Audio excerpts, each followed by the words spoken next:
Dito tayo, mga kababayan. Sara Duterte. Sinagot ni Jose Claire Castro. Kasi ang sabi dito, mga kababayan, sabi ni Jose Claire, hindi sagot ang pagbabiyahe kung may problema ang bansa. Sabi kasi ni Sara, ang kanya daw pagtatravel sa ibang bansa, ang kanyang pagbabiyahe sa ibang bansa, part daw yan ng trabaho niya bilang Vice President. Kasi alam niyo kung bakit, mga kababayan, ang sabi ni Sara, frustrated na daw ang mga Pilipino dahil sa nangyari sa ating bansa. Kaya siya ay bumabiyahe at binisita niya ang iba't ibang bansa na may mga Pilipino. Bibisita ba talaga o advance pangangampanya para 2028 election? Frustrated na daw ang mga Pinoy. Hindi daw gusto ang pamamalakad ni Marcos. Marami daw mahirap, maraming problema ang Pilipinas. Kaya pumunta daw siya sa ibang bansa para harapin ang mga Pinoy na na-frustrate. Eto, sinagot ni Jose Claire Castro ngayon. Hello, Yusek. Good morning po. Yusek, hingin lang po namin yung reaction niyo dun sa naging statement ni Vice President Sara Duterte. Ang sabi niya po, sa totoo lang, hindi naman po ako nagta-travel dahil gusto kong mag-travel. Nagta-travel ako, lumalabas ako ng bansa dahil frustrated ang Filipino communities abroad sa nangyayari dito sa ating bayan. So ano po ang statement ng palasyo dito? Thank you. Well, una siguro nga po, mapa-frustrate yung mga kababayan natin abroad.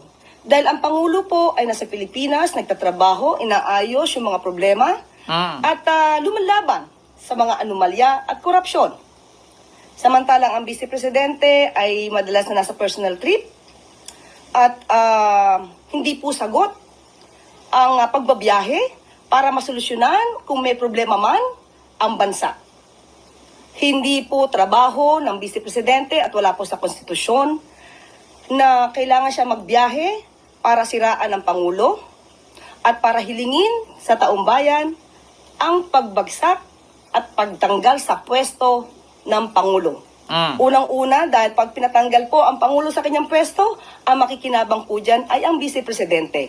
Hindi po iyon trabaho ng Presidente. Maliwanag naman po siguro yan sa ating konstitusyon. At siguro dapat mas maging maliwanag lamang na ang personal trip ay pang-personal agenda. Diba, mga kababayan? Yun ang sagot ng palasyo sa sinabi ni Sara. Bakit? Ang dinahilan kasi ni Sara, mga kababayan, frustrated na daw ang mga Pilipino sa ibang bansa, yung mga OFW. Kaya daw po, siya'y lumilipad, pumupunta doon, hinaharap daw niya itong mga frustrated OFW na DDS. Ngayon, mga kababayan, tanungin ko kayo, paano ba naging frustrate ang mga OFW na yan? Sa anong kadahilanan? Tanong ko lang, mga kababayan, frustrated na daw itong mga OFW na pinupuntahan daw ni Sara dahil sa kahirapan sa Pilipinas. Huwag niyo pong idahilan yung kahirapan sa Pilipinas.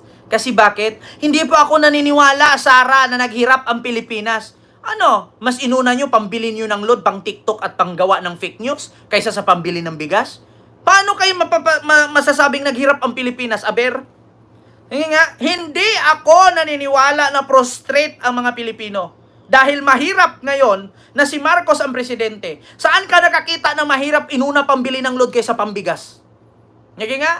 Inuna pambili ng load, gumawa ng fake news at mag-share na bangag si Marcos, adik si Marcos, kawawa si tatay, butot balat na doon dahil kay Marcos putang inang bangag na yan. Saan mo nasasabing prostrate dahil naghirap? Inunang pambili yung load, pambayad ng wifi kaysa pambili ng bigas? Paano nyo nasabi ngayon na naghihirap tayo? Paano mo nasabi na prostrate sila? Saan ka nakakita ng prostrate? Mas marami pa ang panahon or time sa pagpapanood ng concert ni Vice Ganda at pamumuna sa concert ni Vice Ganda kaysa pambili nila ng bigas. Saan ka nakakita na prostrate ang Pilipino dahil sa pamumuno ni Marcos na meron ng pambili ng load para panuorin yung Nothing Beats the Jet Ski Holiday. Imposible naman nanood ka doon walang load. Imposible nanood ka doon walang wifi. Putang ina. Try mo, magamit ng cellphone mo. Walang data. Kung piplay ba yan. Di ba? Sige, mga kababayan. Hindi po prostrate ang mga OFW yung DDS na pinuntahan mo. Ikaw at pamilya mo ang prostrated kay nakulong ang tatay mo. Ang ginawa mong pag-iikot sa buong bansa, buong mundo, advance pangangampanya yan para sa 2028 pasang-awa. Para ibotok at manalo kang presidente para makapaghiganti ka kay Marcos. Yan ang totoo. Yung ginagawa ninyo ngayon, pamilya ninyo ang frustrated, hindi ang Pinoy. Kasi hanggat may DDS na bubong uto-uto at mauto ninyo ng pamilya mo, mapoprostrate po sila. Saan ka nakakita ng OFW? Ang lalaki ng mansyon sa Amerika, ang lalaki ng sahod sa Europa, ang lalaki ng sahod sa Korea, sa Malaysia, sa Thailand, sa Japan. Tapos sabihin mo, prostrate? Saan ka nakakita ng mga DDS dyan na supporter na nagtrabaho sa Korea, nagtrabaho sa Europa, na hindi sumasahod? Pamilya ninyo ang prostrate dahil nakulong ang hari ninyo. Yun ang totoo. Huwag mong idamay ang Pilipino, Sara. Ang totoong na-prostrate yung pamilya ninyo, hindi ang OFW. Kasi as long as nandyan kayo, nagpapaawa kayo at sabihin yung kinulong si Digong, 80 anyos, mamatay na yan, hindi sila naawa.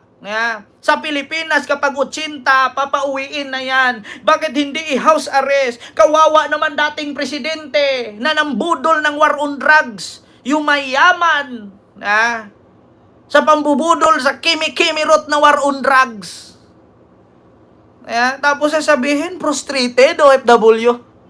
Sara, hindi totoo yan.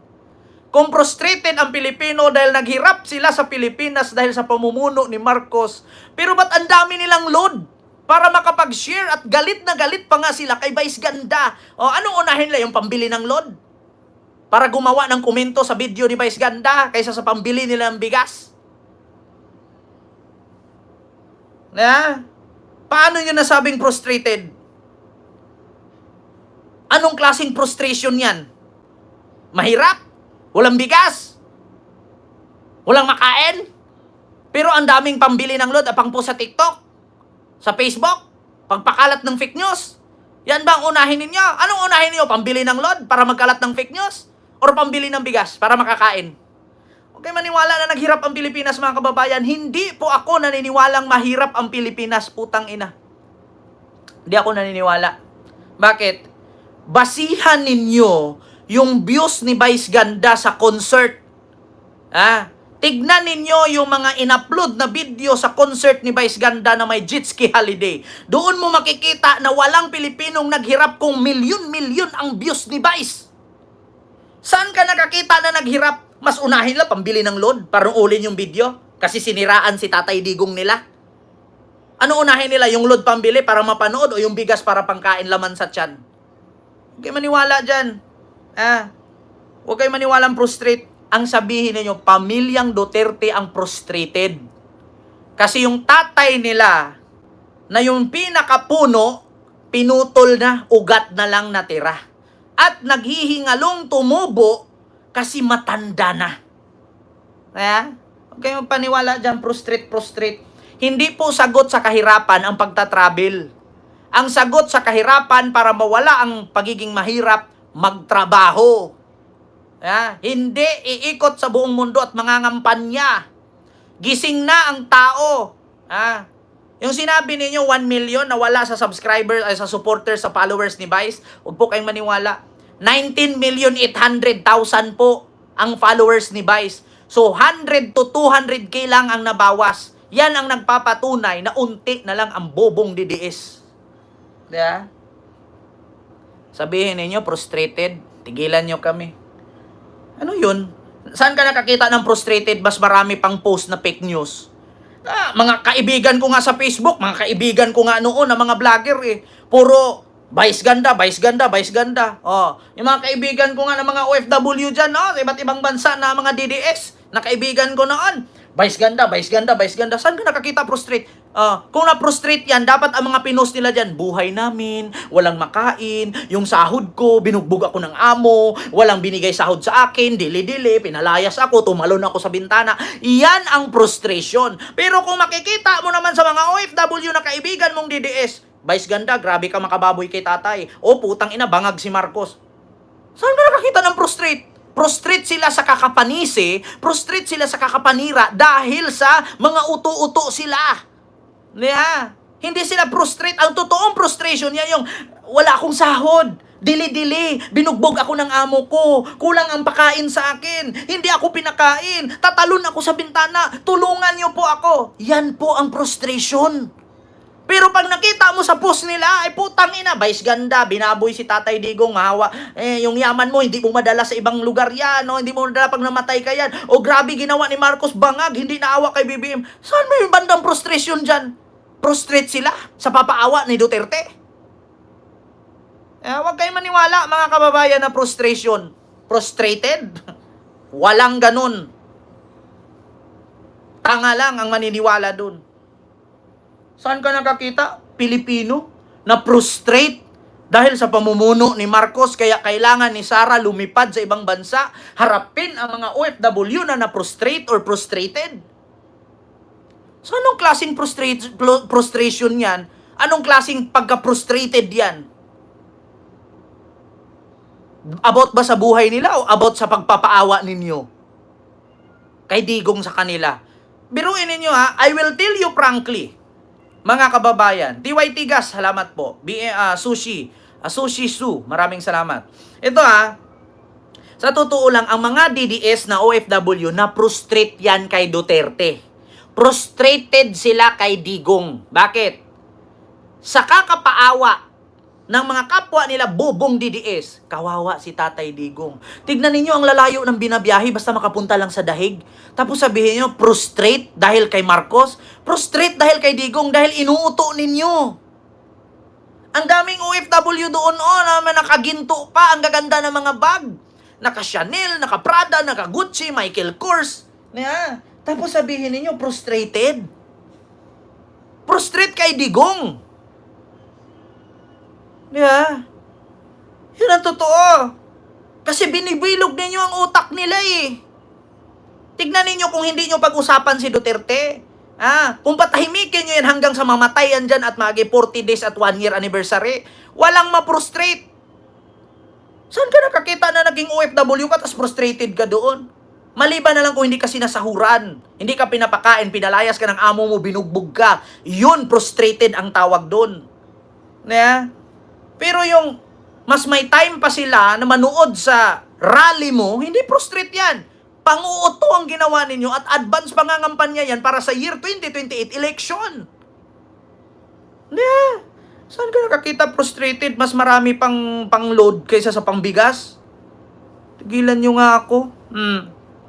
So yun lang mga kababayan. Hindi ko na masyadong habaan. Yun po ang katotohanan. Hindi po sagot sa kahirapan ang pagta-travel ni Sara.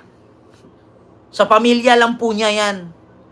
Sa tingin ninyo talaga, si Sara tatakbo para sa bayan? Hindi. Tatakbo yan para maghiganti sa nangyari sa kanyang pamilya. Yun ang totoo. Aminin nyo man sa hindi, tanggapin ninyo. Tatakbo si Sara ang presidente sa 2028 para ipaghiganti ang tatay niya. Hindi siya tatakbo para sa inyo. Tignan nyo. Kahit saan bansa siya pumupunta, tatay niya. Saan yung para sa inyo? Kahit nga magsuntukan kayo sa harapan niya ang sabihin ni Sara, tama na yan, pasensya na. Hindi kayo tutulungan. Try nyo, puro DDS magsaksakan kayo. Kung may Sara bang pupunta sa inyo magbigay ng band-aid. Walang ganon. Kaya sila nagkakaganyan for the sake of her family and for her tatay. Not for the people. So yun po yun, mga kababayan. Hindi ko na po habaan. Maraming salamat po.